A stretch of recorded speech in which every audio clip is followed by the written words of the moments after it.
আল্লাহর জমিনে আল্লাহর দিন প্রতিষ্ঠার আন্দোলনের অপরাধে আমরা অনেক ভাই কারারুদ্ধ হয়েছিলাম। পর্যায়ক্রমে সকলেই আলহামদুলিল্লাহ জিন্দানখানার লৌহ প্রাচীর ভেদ করে মুক্ত জীবনে ফিরে এসেছেন।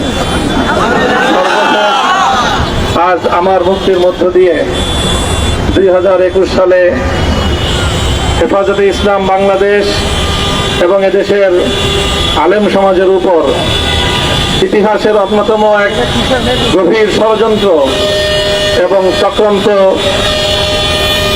নির্যাতনের যে স্টিমরোলার পরিচালনা করা হয়েছিল, তার আজকে একটি প্রাথমিক অধ্যায়ের পরিসমাপ্তি ঘটল।